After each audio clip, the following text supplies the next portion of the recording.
सिसई में किस तरह की फाइट है? क्या यहाँ जिग्गा सुसारन होरो फिर से जीत पाते हैं या फिर बीजेपी के अरुण उरांव यहाँ से बाजी मार लेते हैं?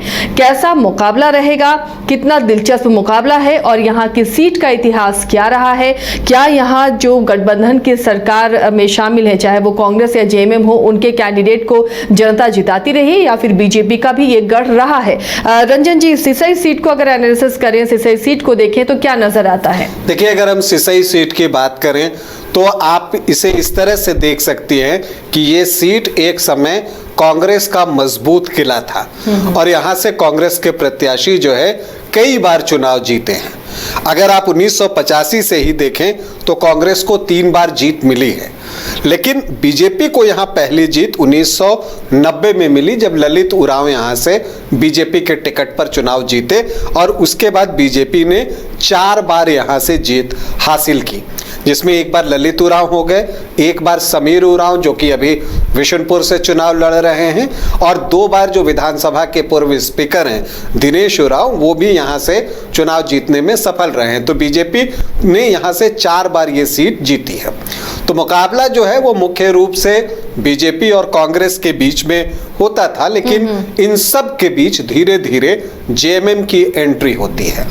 देखिए, 2000 में दिनेश उरांव यहाँ से जीते, फिर 2005 में समीर उरांव यहाँ से जीते और 2009 में जो है गीताश्री उरांव ने कांग्रेस के टिकट पर चुनाव जीतकर सबको चौंका दिया था। उसके बाद वो मंत्री भी बनी थी।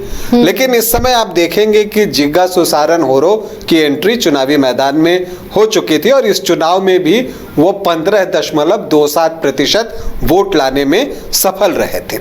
और फिर 2014 का चुनाव आता है, तब बीजेपी से दिनेश उरांव जो है चुनाव जीतते हैं और इस बार क्या बदलाव आता है, जो जिग्गा सुसारन होरो पहले तीसरे नंबर पर छूट जाया करते थे वो अब दूसरे नंबर पर आ गए थे और गीताश्री उरांव जो हैं वो तीसरे नंबर पर चली गई थी। और इसका नतीजा ये हुआ कि 2019 में जब गठबंधन हुआ आपको कांग्रेस और जेएमएम के बीच में, तो ये सीट जेएमएम के पास चली गई और जिग्गा सुसारन होरो ने तब एक बड़ी जीत यहाँ पर दर्ज की 38,418 वोटों से और उन्होंने लोकसभा स्पीकर विधानसभा के स्पीकर तब थे दिनेश उरांव को पराजित किया था। तो ये एक बड़ी जीत थी और यही वजह है कि इस बार बीजेपी ने अपना प्रत्याशी बदला है और अरुण उरांव को चुनावी मैदान में उतारा है। अब देखिए, अरुण उरांव का एक अपना व्यक्तिगत पहचान भी है उनकी। अगर आप देखिए, पूर्व आईपीएस ऑफिसर हैं, कार्तिक उरांव के दामाद हो गए। यही मैं भी पूछने वाली थी, क्या इसका फायदा मिलेगा? जी, और इतना ही नहीं है, उनके पिता बंदी उरांव हैं जो कि 3 बार यहाँ से विधायक रह चुके हैं। तो एक मजबूत राजनीतिक परिवार जो है वो उनकी पृष्ठभूमि है, तो इसका लाभ तो मिलेगा ही। इसके अलावा बीजेपी का अपना एक संगठन है, उसके फायदे उनके हैं। इसके अलावा आप देखें तो वो कई सामाजिक कार्य करते हैं, जैसे खेल कूद में भी इंटरेस्ट लेते हैं, फुटबॉल टूर्नामेंट का आयोजन करवाते हैं और इन सब के बीच वो शिक्षा के क्षेत्र में जो है वो बहुत काम करते हैं और ये चीज जो है उनके फायदे में जा सकती है। कई रात्रि स्कूल चलवाने की बात हो, इन सब चीजों में वो एक्टिव रहते हैं, तो इसका एक फायदा उनको मिल सकता है।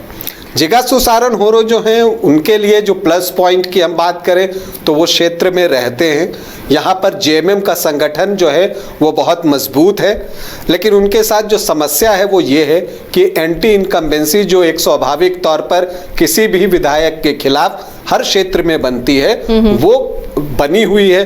अब वो कितनी है और अगर वो है तो क्या वो वोटों में तब्दील होती है, क्योंकि अरुण उरांव तो उस एंटी इनकम्बेंसी का फायदा उठाना चाहेंगे। और इसके अलावा यहाँ पर जो एक जिग्गा उरांव हैं वो भी चुनाव लड़ रहे हैं, वो पिछले चुनाव में जिग्गा सुसारन होरो के साथ थे, उन्होंने मदद भी की थी उनकी, इस बार वो निर्दलीय चुनाव लड़ रहे हैं। हालांकि एक राहत की बात यह है कि कांग्रेस से बागी होकर जो रोशन बरुआ जो कि प्रदेश सचिव हैं वो चुनाव लड़ रहे थे, उन्होंने अपना नाम वापस ले लिया है। इसके अलावा यहाँ से जेएलकेएम के प्रत्याशी सुशील टोपनो हैं और सीपीआईएम से मधुआ कच्छप जो हैं वो भी चुनाव लड़ रहे हैं। लेकिन जो मुख्य मुकाबला है वो दिखता है जिगा सुसारन होरो और अरुण उरांव के बीच में, और ये मुकाबला इस बार जबरदस्त होगा। पिछली बार थोड़ी सी जो अगर आप कहें कि मार्जिन बहुत बड़ी थी और दिनेश उरांव उस तरह की फाइट नहीं दे पाए थे। हालांकि अरुण उरांव को टिकट मिलने पर दिनेश उरांव का किस तरह का रिएक्शन है ये भी एक महत्वपूर्ण है।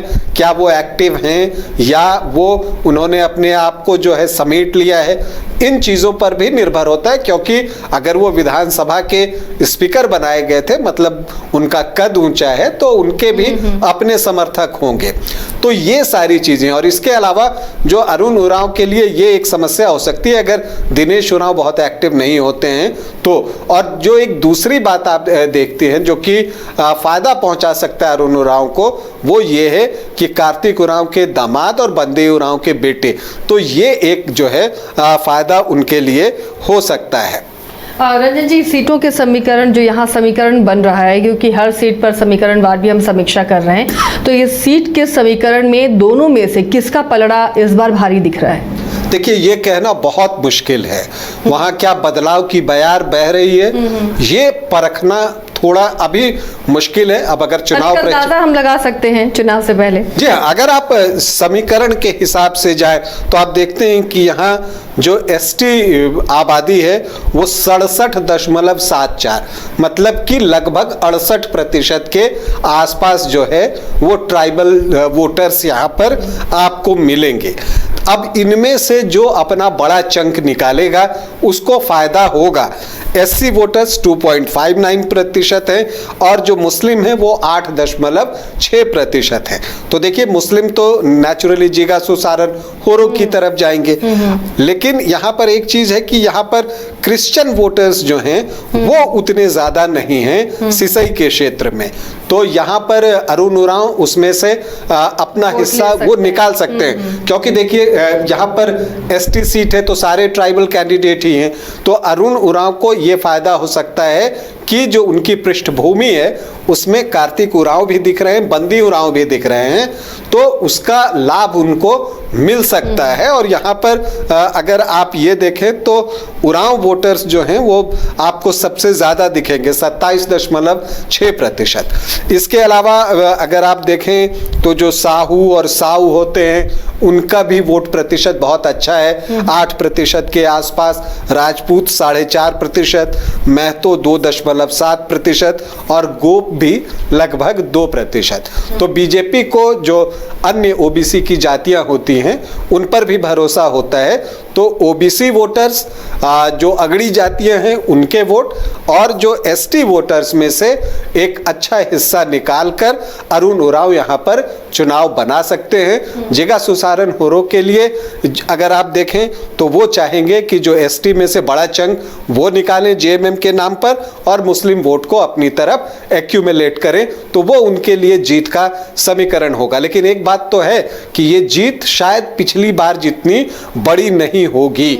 और अगर जिगा उरांव जो कि निर्दलीय लड़ रहे हैं, अगर वो वोटों में सेंधमारी करते हैं और तो उनको हो सकता है जिगा सुसारन होरो को नुकसान। लेकिन अभी आप ये नहीं कह सकते कि ये आगे हैं या ये पीछे हैं। अभी कांटे का मुकाबला है और कांटे के मुकाबले में कोई भी बाजी मार सकता है। बिल्कुल, और इस पर ही हमारी नजर बनी हुई है। मैं एसके मंडल अध्यक्ष, SK Mandal group of institutions Patna, आप समस्त देशवासियों को दीपावली एवं लोक आस्था का महापर्व छठ पूजा की हार्दिक शुभकामनाएं देता हूं।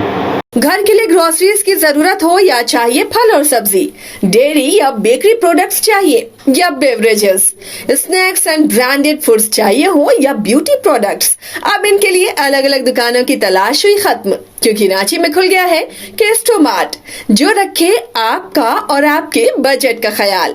हर सामान पर 5% की छूट, होम डिलीवरी की सुविधा भी। आज ही पधारें Kestomat, one-stop solution for every customer's requirements. Call 9153989339.